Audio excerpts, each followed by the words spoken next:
Good evening. You're watching The Catholic Monarchist.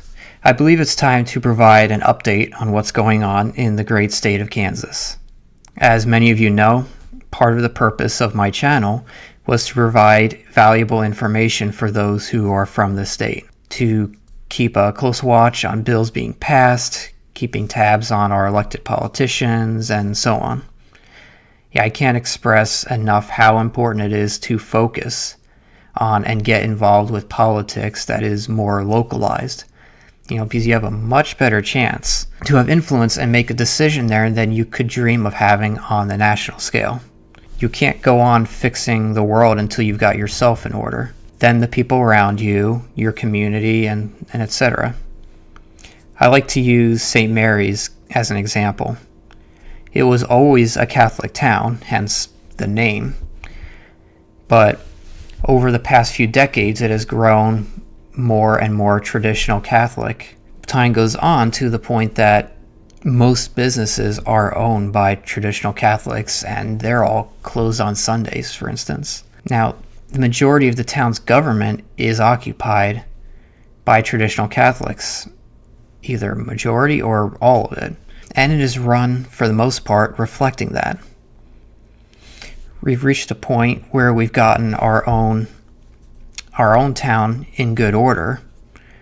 Now we've been trying to expand beyond it to neighboring areas like other towns or just the county in general. Now he's been there for years already, but we have a parishioner who was a state representative. We successfully got another parishioner on this district's school board. And with the demographic trends, it's only a matter of time before we're able to gain a majority even there. And, just imagine public schools being run by traditional Catholics. It's crazy to think about, but that's where we're headed here. And, there are other positions as well that we've expanded into.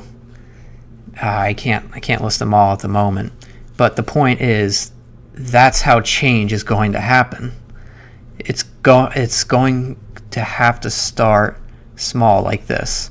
It takes time, it's work, but there's no easy way out of this current mess without starting from the roots. Imagine if there was a St. Mary's in every state. What if there were a few in every state? They would all eventually expand into each other. And now, with all that being said, let's get into the latest of what's going on around here. So there are some developments about the race for the governor's seat that will take place in November of next year. So it's still a long way to go, but gotta start somewhere. So obviously, the Wicked Witch of the Midwest, Governor Kelly, is term limited, as she already served 4 years and is just halfway through her second term now. Thank goodness for that. Can't wait for that to be over. I don't know what it is about that has convinced so many Republicans here to think she bears any resemblance to a decent candidate. So, at this early in the game, almost nothing is set in stone, and there isn't a lot of information out there. On the Democrat side, we'll probably likely see the current lieutenant governor throw his hat in the ring and make a run for it in the Democratic primary. Not really anything official on that side yet. On the Republican side, Kansas Secretary of State Scott Schwab officially announced he's running, who is a terrible candidate. I absolutely will not vote for him, and I recommend you don't either, unless you want a Mitt Romney type as your governor. Let's see who was. Yeah, in an interesting twist, though, the former president of the Kansas City Royals is considering a run. His viewpoints, I'm not sure what they are yet, but if there's one positive to take from him at this point, I did stumble upon a Reddit post and replies that were whining about him holding some anti-pornography seminar. So that's good. I guess that's one thing to look at. And that's really it for the governor's race. You're not going to get too much going on this early on in the game. Now, for the more concrete issues at hand, aka what's going on in the state legislature, we're seeing some good and encouraging results. You remember when I previously pointed out after the elections that the Republicans have gained seats on top of their already existing supermajorities in both the House and the Senate? Well, that seems to already be paying dividends. The bill garnering the most attention is Senate Bill 63.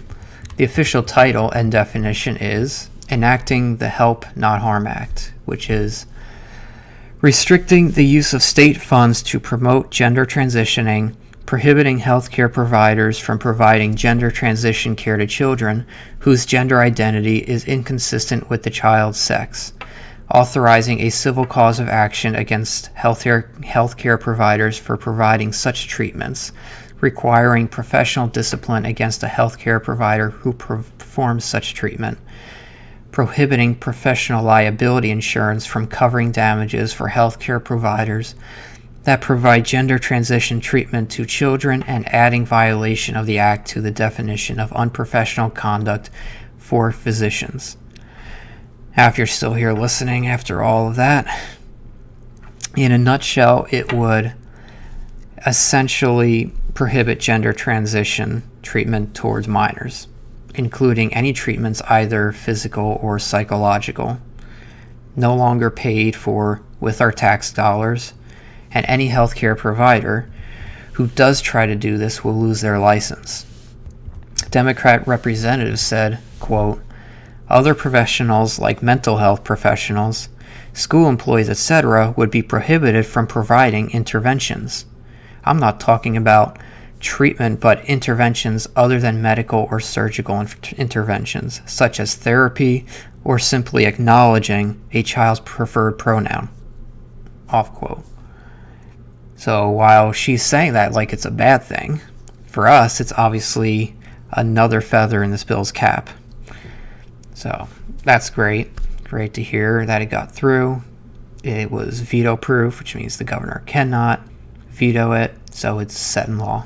And then bills very similar to this one actually fell short of a supermajority by 2 votes in 2023 and by 1 vote in 2024 there, and so falling victim to the governor's veto power, which she exercised both times, and preventing them from becoming law. And so this time, thankfully, we had enough votes where she was completely irrelevant to the process. And so it passed the Senate by a vote of 31-9 votes, which means that it achieved the 2/3 majority fairly easily, since the threshold. So they got 31 votes and they needed 27 to get that. Every Republican voted for it and every Democrat voted against it. Surprise. In the House, the vote count was 85-34, and in order to achieve a veto-proof majority, 84 was the number to reach. So success, one final. And so that was 1 vote extra than what was needed, and I'm pretty sure there were still 2 or 3 Republicans who were absent and probably would have voted for it, I imagine. And then one final point on this, I'd like to take a moment to mention that the representative of the 60th District, Mark Schreiber, was the lone Republican who voted against this bill. This is a district that a Republican typically wins by 15 to 20 points. So to all the people out there who may live there, it may be time to primary this guy. He's not traditional, not at all. And then moving on, I have read that the Republicans are seriously considering changing the process of how the Kansas Supreme Court justices are selected. As it currently is, the governor has a lot of power to choose them. And then the only way for them to be removed is through either retirement or they get voted out in a yes or no vote, which historically almost never happens. So this last election, they were all on the ballot, and they all got a yes vote of above, might be over 62%, I think. So it doesn't even come close. People just automatically say yes when they have no idea what's going on. So these people are in for as long as they want to be. The current format is not beneficial to us because, for some odd reason, Kansas likes to alternate its governor between a Democrat and a Republican. And so, and that's back and forth, like 50-50. And so on average, half the Supreme Court justices are liberal-minded. But then unfortunately, due to bad timing, just bad luck, the majority of our Supreme Court is liberal right now.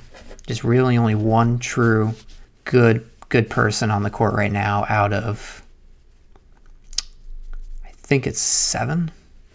So that's terrible. So if we managed to change the process that allowed more control for the legislature and for the voters, which is deeply Republican, the process that would be a good thing. I've been reliably informed that one state legislator will be introducing bills in favor of school choice, just to get off on another topic, which would basically make it so that parents opt not to send their kids to public schools and can get a tax return to cover the expenses of the school they prefer to choose. School choice bills are just another one that have been vetoed by the governor because she hates us. But with stronger majorities and maybe better written bills this time around, they possibly can get something passed in the next couple of years. Worst comes to worst, maybe we have to wait until the governor election, hopefully get someone decent who will not veto something, and then we won't even need a supermajority for that. And then, so that's just a quick rundown of things that are happening and things to possibly expect in the future. As we wrap things up, I'm going to do something a little different. As you know, I'm always criticizing our elected representatives and pointing out whatever wrongs they do. And don't get me wrong, a lot of that is justified, especially the higher up you go. This time, however, I do want to give a shout out and thank all the genuinely good people in our state government from all levels that have taken on a mostly thankless job, and they worked hard to change the state for the better, sometimes putting themselves in the line of fire for making courageous decisions. This anti-trans bill, for instance, it does take some bravery to put yourself out there, since we know how insane that mob is. And so on that note, that's it for today's video. Have a great rest of your week, and God bless.